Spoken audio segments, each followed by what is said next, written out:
The camera zooms in on Delara, sitting in a dimly lit room, her face tense with emotion. She holds up her phone and reads a message aloud. "You're not invited to my graduation, Delara. Mom says it's for optics. I can't have people thinking I'm from that family." Delara sets the phone down, looking directly into the camera, her voice steady but filled with a quiet fury. "Hi, I'm Delara, and today I'm going to share the story of how my sister, my own flesh and blood, decided I didn't belong at her graduation. After years of supporting her, I was cast aside. But that wasn't the worst part. The worst part? I exposed her secret to the world, and everything changed." She pauses for a moment, letting the weight of the words sink in. Before we jump into the story, if you don't mind, let me know where you're from by leaving a comment below. That way I can send a special hello your way. Now go ahead, grab yourself a warm cup of water and find a comfy spot. It's time to begin the story. Delara gives a small, almost bittersweet smile as the camera fades to black. I pulled into the parking lot at UC San Diego, my hands gripping the sunflowers tightly, their bright yellow petals contrasting sharply with the dull ache in my chest. I'd picked them out the night before. They were Saw's favorite, brighter than roses, less cliché like her. Saw had always said that sunflowers made her feel loud in the best way, and I thought maybe, just maybe, they would remind her of that today. Remind her of me. I glanced at the time on my phone as I parked. The ceremony was starting soon. A part of me could already feel the tightness in my chest, like a well-practiced ache that had been around long enough to be almost comfortable, almost familiar. I didn't think it would hurt this much, but somehow it always did. I took a deep breath and stepped out of the car. The campus was buzzing with excitement. Families were everywhere, proud faces smiling in the bright afternoon sun, snapping pictures, hugging, congratulating. This should have been one of the happiest days of Saw's life, and mine too, in a way. After all, I had been there for every step of her journey. She'd never asked for it, but I was always there, paying tuition when it was tight, working double shifts to cover every book, every meal, every tuition fee. I sacrificed my own life for hers, never once asking for a thank you. Maybe that's what family was supposed to be, selfless, even when it felt like a burden. And today, I thought, just maybe, Saw would finally see that. Maybe, for once, she'd recognize what I'd done for her. I wasn't asking for a parade or a grand speech. A small acknowledgement would have been enough. It wasn't much to ask for, was it? I spotted my mom standing near the entrance, chatting with someone in a navy suit. Her voice was a few decibels too loud, carrying over the hum of the crowd. She hadn't seen me yet. I took a step forward, adjusting the bouquet in my hands as I approached her. "Mom!" I called out, holding up the sunflowers. She turned at the sound of my voice, her smile faltering just slightly. Not enough to notice if you weren't looking for it, but I was looking for it. I saw everything now. "Delara, you look nice," she said, stepping away from the man she'd been talking to. She didn't take the flowers from me. Instead, she gave a quick glance around, her eyes darting like she was making sure no one was watching. "Thanks," I said quietly, trying to hand her the bouquet. I thought these would be nice. She didn't take them. Her eyes shifted nervously, her smile faltering again. "Sweetheart, listen." Her voice was softer now, but I could feel the unease in it. "Saw thinks it might be best if you don't come in today." I stared at her, half convinced I hadn't heard her correctly. "I'm sorry, what?" The words came out more forcefully than I intended, but they felt right. They had to. "Saw's nervous," she said quickly. "It's just... well, Kyle's parents are here, and some professors. It's very formal, She's worried about the optics." I blinked. "The optics?" "Yes. She's just worried about how it looks, with everything being so formal and all." I stood there, holding the flowers, their petals brushing against my arm like a quiet apology that wasn't mine to accept. My heart tightened, but I tried to keep my voice steady. "So, I'm not part of that impression?" The words sounded too bitter coming from my mouth, but I couldn't help it. They were true. No, don't make this into something bigger than it is, she said, her voice low now, her hand gently pushing the flowers back toward me. Sa's just trying to make a good impression, honey. I looked at my mom for a long time, holding the bouquet in my hands, feeling like an outsider. I couldn't bring myself to speak again. My mind raced with memories of everything I'd done for Sa, how many late nights I'd stayed up, how many times I'd skipped my own meals just to make sure she had enough money for her next semester. I didn't say a word when she called me in the middle of the night, asking me to cover rent, or when she sent me text messages asking for help with tuition. I didn't even hesitate. I just did it. I did it all without asking for anything in return. And this was my return. My fingers tightened around the stems of the sunflowers as I slowly lowered them. "Okay," I said, the word coming out like a whisper. "I'll make sure she calls you tonight, okay? We'll do brunch next weekend, just us girls." "Yeah, sure," I heard her mumble, but I wasn't sure if she was talking to me or the space between us. I turned away before she could say anything else, the flowers still in my hands. I walked away, the words stuck in my throat. The campus stretched out before me, 1,000 happy families gathered together in celebration, while I was left standing in the shadow of my own disappointment. I ended up at a small park a couple of blocks down the road, sitting on a bench that overlooked a quiet street. The live stream of the ceremony was playing on my phone, and I watched as Sa walked across the stage in her perfect gown, her hair flowing behind her like it always did. She beamed as the crowd cheered, and I couldn't help but feel the sting of it all. Not a single word for me. Not a thank you, not a mention. She thanked our mom, she thanked her boyfriend, she even thanked a former tutor who had ghosted her halfway through the semester, but not me. I wasn't even a footnote in her speech. I let the live stream fade to black and sat there in silence, the flowers limp in my lap. I could hear the sounds of children laughing, a dog barking somewhere in the distance, but all I could feel was gone. Like I had been peeled out of my own life and replaced with someone who didn't matter. I didn't cry, not in front of anyone. But inside, I was hollow.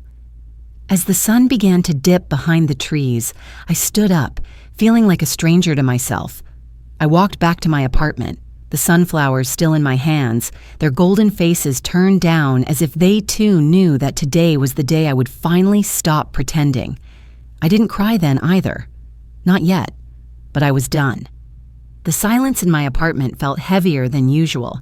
It was like the walls themselves were holding their breath, waiting for something to happen. I sat on the couch, my phone in my hand, the sunflowers from earlier still lying abandoned on the kitchen counter. It wasn't even noon yet, but I felt like the whole day had already drained me. My phone buzzed, pulling me out of my thoughts. It was a message from Emma. "I overheard something you need to know." My stomach turned. Emma didn't usually send messages like this. I quickly opened it, my eyes scanning the screen, my pulse quickening. Margaret and Sa were talking. I didn't mean to listen in, but I heard them. They decided a few months ago that you weren't going to be part of the graduation. They planned it all out. I felt like the breath had been knocked out of me. My heart was pounding in my chest, but my hands were cold as I gripped the phone tighter. It couldn't be true. It just couldn't. I stared at the screen for a long time, the words blurring as my vision clouded with shock. This wasn't something I was supposed to hear, but Emma was never one to exaggerate. She wouldn't have said something like this unless she was sure. I sank back into the couch, the weight of the words crushing me. My mind raced back to every time Sa had called me for help, every time she needed money, every time she told me she was struggling.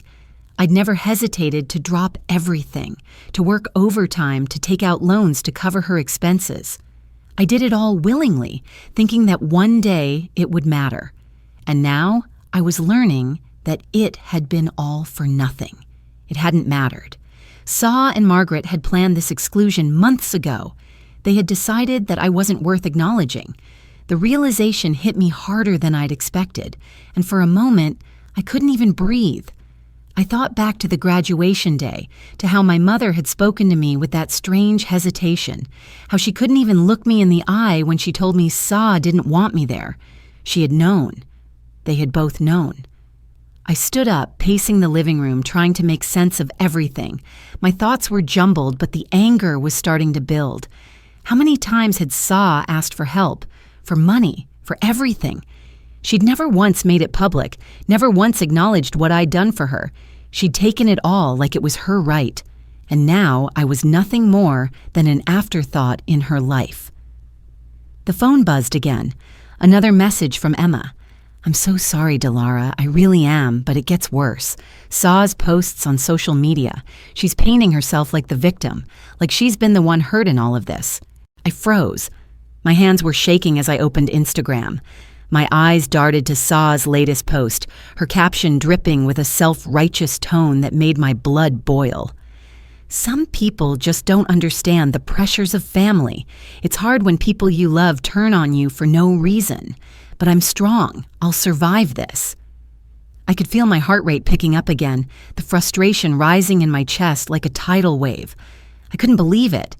I couldn't believe she was twisting this, making it seem like I was the one who had done something wrong, like I had betrayed her, when in reality it was her who had pushed me out. She had erased me. She had made me invisible. And now she was playing the victim. My fingers hovered over the screen as my thoughts spun out of control. I had been invisible for far too long, always the one in the background, always the one supporting, always the one giving. I had done everything for her, everything. And this was how she repaid me? By telling lies? By manipulating everyone around her? I took a deep breath, trying to steady myself. I had to do something. I couldn't let her keep controlling this narrative. I needed to take back control for once. I opened the university portal on my laptop, my heart thudding in my chest. I had paid her tuition every semester. I had been the one funding her entire education. But today, that was going to change. I signed in with the familiar username and password. The screen lit up, showing me the account details. Sa's name was still listed as the primary financial sponsor. The tuition balance for the upcoming semester, $21,500, stared back at me, bold and red. My finger hovered over the Manage Payment tab. I thought about everything. All the late nights, the hours spent working double shifts, the missed family events, the dreams I had put on hold, all for her. And for what? So she could pretend I didn't exist when it mattered most? I clicked the drop-down menu. Remove payment method. A pop-up appeared, asking for confirmation. Are you sure you want to remove this account as a payer? This action cannot be undone. I stared at the message, my heart pounding in my ears. The weight of it all was suffocating. But I wasn't going to back down. I clicked yes. A soft chime sounded from my laptop. Payer removed. Confirmation complete. For a moment, everything stood still. I felt a strange emptiness wash over me, but it wasn't just sadness. There was relief, too. A weight had been lifted, even if it meant something worse was coming. I closed the laptop and stood up. My legs felt unsteady as I walked to the kitchen, grabbing a glass of water. The silence in the apartment was deafening, but it wasn't oppressive anymore. I could finally breathe. But the relief was fleeting, and I couldn't help but wonder, what would happen next? Would Sa fight back? Would she come after me for this? Would my family understand? I didn't know. But I was done being the invisible one. As I placed the glass down, my phone buzzed again. A message from Sa this time. I didn't need to read it to know what it would say, but I couldn't stop myself. I picked it up. You've crossed a line, Delara. This isn't over. My stomach dropped as I read her words, but there was no going back now. The next morning, I woke up to the sound of my phone buzzing incessantly on the bedside table. I rubbed my eyes, still tangled in the remnants of sleep, but the buzzing didn't stop. I knew it wasn't just the usual notifications. This was something different. My stomach dropped as I reached for the phone, dreading what I might find. The screen was flooded with messages, texts, and social media notifications. Family, friends, strangers, everyone was reacting to C's post. The notifications were a blur of words. What happened? Logically, are you okay? Зрение. Вы сделали правильное дело. Зрение. Почему вы сделали это с сестрой? I scrolled through the endless stream, my mind spinning.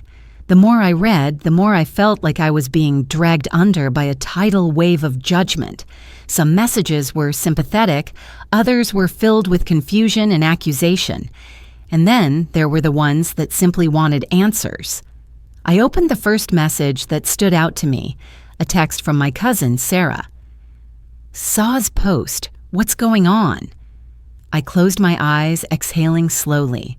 Saw had done it. She had painted me as the villain, the jealousy, the selfishness, the accusation that I was ruining her future. The lies were everywhere. The weight of it pressed down on me, but I kept my face neutral. I didn't have to respond. I didn't owe anyone an explanation, not anymore.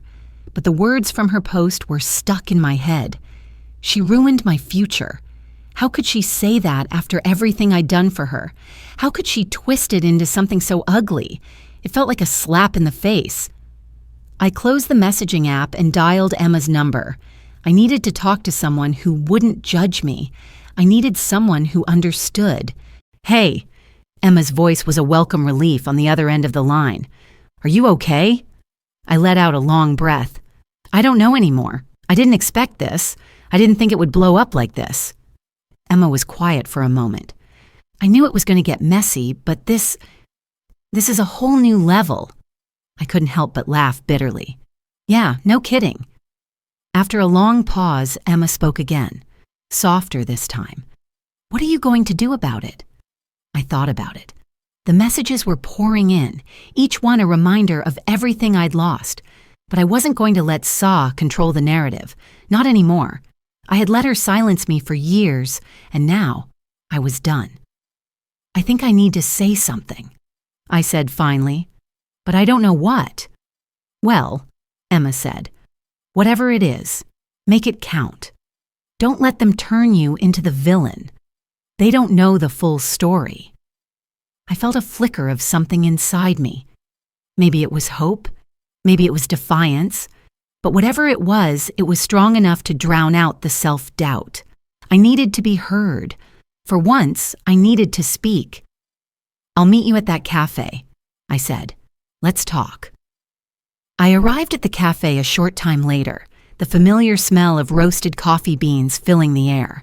It was bustling as usual, but everything felt distant to me, like I was walking through a fog. I found a seat by the window, my fingers nervously tapping against the coffee cup. The world outside seemed so alive, so normal, but inside, I was anything but. Emma showed up a few minutes later, her usual warm smile softened with concern. She slid into the seat across from me, her eyes searching mine for answers. So, what are you thinking? She asked, her voice low. I sighed, rubbing my temples. I don't know. I just feel overwhelmed. All of this, her post, the messages, it's too much. It's like everyone's choosing sides, but no one really knows what's been happening. Emma nodded. People are quick to judge. It's always easier to take sides when you don't see the full picture. Exactly. I lean back in my chair, staring out the window. And what's worse is that she's playing the victim. She's made it seem like I'm the one who's hurt her. But I'm the one who's been there for her all these years. I've sacrificed so much. I trailed off, feeling the weight of it all settle in my chest again. Emma reached across the table, giving my hand a reassuring squeeze. You know what you need to do, she said gently. You need to take control of the story. You need to let them know that silence doesn't mean guilt. It means dignity. I looked at her, the words sinking in slowly. She was right. I had been silent for so long, letting Saw and everyone else define who I was. It was time to take a stand, to show them that I wasn't afraid to speak up anymore. Thanks, I whispered, feeling the first flicker of confidence in my chest. I think I know what I need to say. Back in my apartment later that day, I sat down at my desk and opened my phone again. The messages kept coming, but now they didn't feel as suffocating. The anger I'd felt earlier was still there, but it was tempered by something else now: empowerment. I wasn't going to hide in the shadows anymore. I was going to speak the truth, even if they didn't want to hear it. I tapped out a message. It wasn't long. It didn't need to be. Silence doesn't mean guilt. Sometimes it means dignity. I paused before hitting post, feeling the weight of the moment. But when I did, something inside me shifted. The relief was instant. It felt like a weight had been lifted off my shoulders. The post went viral almost immediately. Notifications flooded in, more people commenting, more people sharing. My phone buzzed incessantly, but this time, it didn't feel like a tidal wave pulling me under. This time, it felt like I was finally being heard. For the first time, I didn't feel invisible. I had a voice, and I wasn't afraid to use it. As the day went on, the apologies started coming in. Texts from old friends, distant family members, people who had never really bothered with me before. They were all apologizing for not seeing what had happened, but something about it felt off. Were they genuinely sorry? Or were they just jumping on the bandwagon now that it was clear I wasn't the villain anymore? I stared at my phone, unsure of what to think. But one thing was certain: things were never going to be the same again. The bell above the door of my nail salon chimed, signaling someone's entrance. At first, I didn't think anything of it. It was just another client, another day. But then I heard it. The unmistakable sound of heels clicking sharply against the floor, followed by a voice I knew all too well. Delara. I froze. Saw. I hadn't expected her to come here, not after everything. She wasn't supposed to be here. But there she was, storming in, her face flushed with anger, her eyes blazing like fire. Saw, I said quietly, not sure whether I was more surprised or confused. What are you doing here? Her voice rang out with a mixture of fury and disbelief. What am I doing here? Are you serious? You're seriously going to act like nothing's happened? You've ruined my life, Delara. You've made me look bad in front of everyone, especially Kyle's family. I took a deep breath, trying to keep my voice steady, my heart pounding in my chest. Saw, calm down. What are you talking about? She wasn't listening. I'm talking about you pulling your financial support. You really thought you could just cut me off like that and there wouldn't be consequences. You've embarrassed me. You've humiliated me in front of my friends, in front of Kyle's parents. I glanced around the salon, my eyes briefly meeting Emma's in the back, who was watching from a distance, her face a mix of concern and curiosity. I could feel the tension in the air, but I wasn't going to let Saw's anger rattle me. Saw, I didn't do this to hurt you, I said, my voice calm but firm. I did it because I'm tired of being treated like I don't matter. I'm tired of always being invisible to you. You've taken everything I've given and never once thought about what it's cost me. I've sacrificed so much for you, and you've never even acknowledged it. Saw's face twisted in disbelief, her eyes narrowing. You're jealous. You've always been jealous of me, of the life I'm building. You can't stand that I'm finally making something of myself. Jealous? I repeated, my voice rising despite my attempts to stay composed. I've spent years helping you, doing everything I could to make sure you had what you needed. And you think this is about jealousy? This is about respect, Saw. It's about me finally standing up for myself. I'm done being the invisible sister, the one who's always there but never seen. I'm done. Her expression faltered for a moment, but then she recovered, her eyes flashing with more anger. You think you're so noble, don't you? You think this is some big sacrifice for you, but all you've done is ruin my future. You've destroyed everything. Everything? I asked, my voice steady despite the fire brewing inside me. No, Saw. You destroyed everything. You erased me from your life. You used me until I had nothing left to give, and now you're trying to turn everyone against me. She took a step forward, her voice rising to a near scream. I didn't ask for any of this. You've always been a burden. I never asked you to pay for my tuition. I never asked for your help, and yet you kept forcing it on me, acting like I owed you something. My jaw tightened. She didn't ask for it? After everything? The late nights, the loans, the hours I spent working to cover her bills while sacrificing my own dreams for her future? And she hadn't asked for it? I stood up, my hands clenched at my sides, but I didn't raise my voice. I wasn't going to give her the satisfaction of seeing me break. I'm done. I'm done playing the part of the sister who's always in the background, always supporting, never being seen. I'm not your safety net anymore. I'm not your financial support, and I'm not going to sit back and let you manipulate me into thinking I owe you more. Her lips trembled, but she wouldn't back down. You think you're some kind of hero, don't you?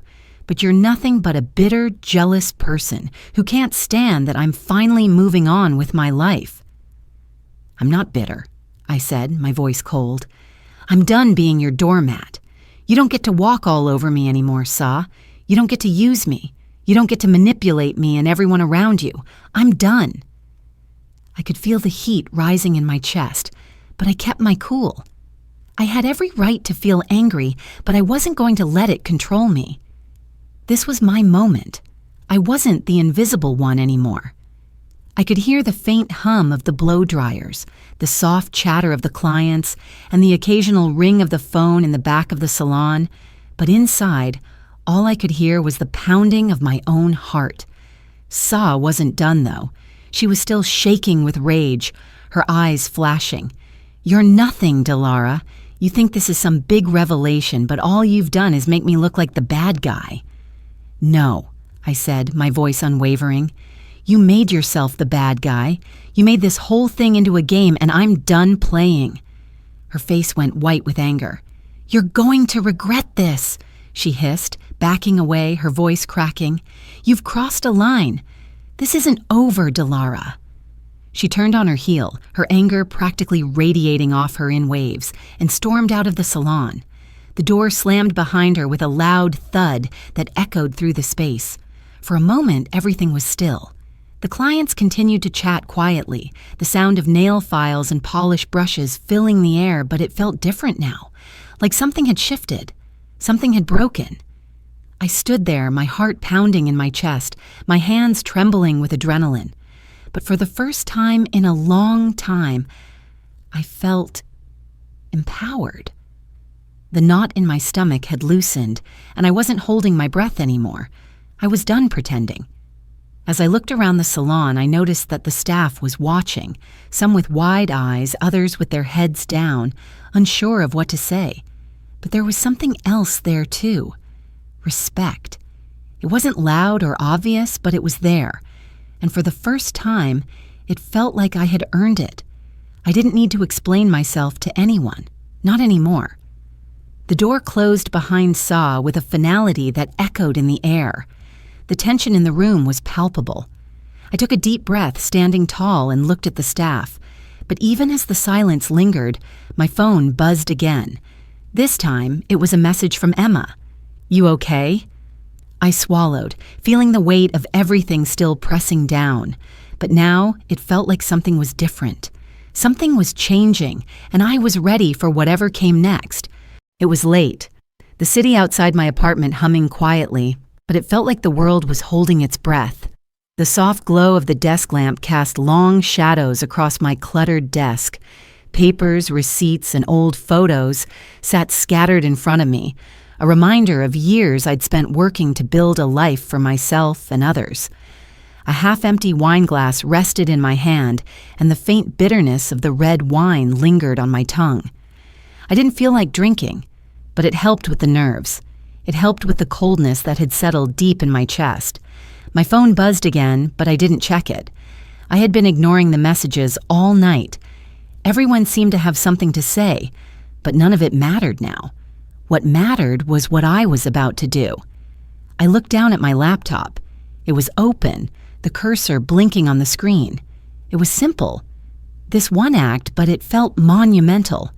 My fingers hovered over the keys as I thought about the consequences, the reactions, the judgment. I had spent my whole life being the background character in someone else's story, always the quiet support, always the one who gave, never the one who took. And now, for the first time, I had the chance to write my own chapter. Sa had spent years manipulating me, turning me into a figure of pity and dependence, pretending that her success was all her own. But I knew the truth, and it was time for everyone else to hear it. I pulled up the voice memo, the one that had been buried under reminders and random drafts, the conversation with Sa, the one where she had spoken so freely about how she had orchestrated the entire thing, how she had planned to distance herself from me while pretending to be the victim. Her voice echoed in my mind as I pressed play, but I couldn't listen to it again, not in full. I had already memorized the key parts, the words that had cut deeper than anything she had ever said directly to me. But it wasn't just the words. It was the betrayal in her voice, the coldness, the lack of remorse. I didn't feel anger anymore. I didn't even feel sad. I just felt tired. Tired of carrying this weight, tired of keeping her secrets, tired of being her scapegoat. With a deep breath, I opened my social media app, the same platform where she had painted me as the villain. It felt almost too easy, too simple, but I knew that this would be my moment, my voice. I uploaded the voice memo. I didn't add much, just a simple line. Silence doesn't mean guilt, sometimes it means dignity. I hit post and sat back in my chair, watching the screen. For a few moments, nothing happened. The silence in the apartment stretched, thick and palpable. The words, my words, hung there, suspended in time. But then the notifications started. One by one, they pinged in rapid succession, each one a reminder that this wasn't just my story anymore. Comments poured in. Some were sympathetic, others were filled with shock, some were downright angry, but all of them were asking the same thing. How could Sa have done this? How could she have pretended? How could she have treated me like I was nothing? My phone buzzed with more messages, texts from family, from friends. Some were angry, some were remorseful. One from Emma popped up. I saw your post. You did the right thing, Delara. People need to hear the truth. I smiled at the screen, her words a comfort. She was the only one who had truly understood. And then there was the flood of followers. People I hadn't spoken to in years were commenting, re-sharing, asking questions. Strangers, too, offering their support, sharing their own stories of betrayal, of family manipulation, of living in someone's shadow. For the first time, I wasn't alone. For the first time, the truth was out, and there was no going back. The hours that followed felt surreal. The notifications kept coming, one after the other, as my post went viral. Friends from high school, distant cousins, even coworkers, everyone had an opinion.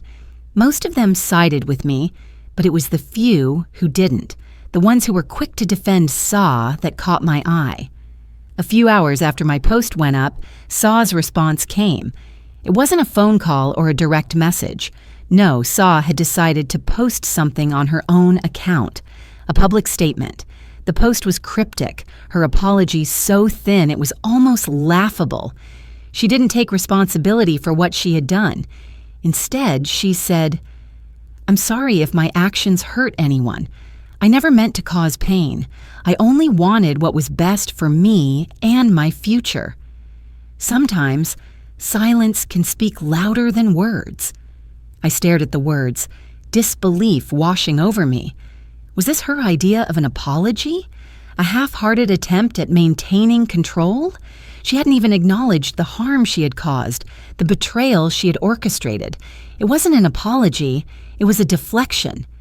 My fingers hovered over the keyboard, ready to type a response, but I stopped. I couldn't do it. I didn't need to explain myself anymore. The truth was out there. The world was finally seeing her for who she really was. I didn't owe her an explanation. I didn't owe anyone anything. As I sat there, feeling a strange sense of freedom, the phone buzzed again. This time, It was a message from my mom. She had sent it late, probably after seeing Sa's post. "We need to talk, Delara. This has gone too far." I stared at the message, a chill creeping up my spine. My heart skipped a beat, but I didn't feel panic. I just felt ready. Whatever was coming next, I would face it. For once, I would face it on my terms. No more silence, no more shadows. The sun had barely started to dip behind the skyline when I stood in front of my new salon, the ribbon ready to be cut. My heart beat wildly in my chest, a mixture of nerves and excitement. There were people inside talking and laughing, but I stood outside for a moment, taking it all in. This was mine. This was my space. It was a modest opening, nothing too grand, but it didn't need to be. The space itself, bright, airy, with a coastal theme, spoke volumes. Fresh paint on the walls, new furniture with clean lines, and the scent of new beginnings filled the air. Everything felt fresh. Everything felt possible. I had worked hard for this. It wasn't just about the nails, the clients, or the business. It was about freedom. It was about me reclaiming my life from a toxic cycle that had held me captive for too long. I wasn't just opening a salon. I was opening a door to a new life. My life. Emma stood beside me, her hands poised in front of her, ready to snap a picture capturing the moment for both of us. She smiled warmly, her eyes full of pride. It was hard to explain how much her support had meant through all of this, how much it meant to finally have someone who wasn't judging or questioning me. I took a deep breath, steadying myself, and with a quick slice of the scissors, I cut the ribbon. "Welcome," I said softly, my voice a mixture of relief and triumph. The crowd cheered, but it didn't feel like the loud, chaotic kind of celebration I had always imagined. It felt quiet, peaceful, like the calm before a storm had finally passed, and I was standing in the eye of it. In this moment, I felt like I belonged here, like I was finally in a space that was mine. The rest of the day passed in a blur of handshakes, congratulations, and greetings from longtime clients who had followed me through every stage of my journey. There was the occasional nervous laughter, the first tentative steps into the new space, but there was also a sense of warmth, of comfort. People came and went, but I stayed grounded in the moment. There was something special about the clients who came in today. It wasn't just about the appointments or the services. It was about the relationships I had cultivated over the years, the real ones, the ones that mattered. They weren't just paying for nails to be done. They were trusting me with their stories. They were choosing me to be part of their lives in ways I had never been chosen before. I caught a glimpse of myself in the mirror as I worked, and I didn't even recognize the woman staring back at me. It wasn't that she looked different, but she felt different. There was a quiet confidence in her gaze, something I hadn't seen in years.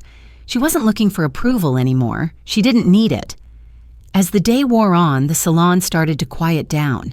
The bustle of the opening ceremony settled, leaving behind only a soft hum. Emma stayed close, offering quiet support, her presence grounding me. My phone buzzed on the counter. It was from Margaret. I hesitated, my heart tightening at the sight of her name. "I know things have been hard between us. I'm sorry for everything, Delara. I miss you. Can we talk? Please come to dinner." I stared at the message for a long time. Part of me wanted to respond. Part of me wanted to open the door to some form of reconciliation. But the other part, the part that had been silenced for so long, knew I wasn't ready. I wasn't ready to let go of what I had built here, what I had worked for.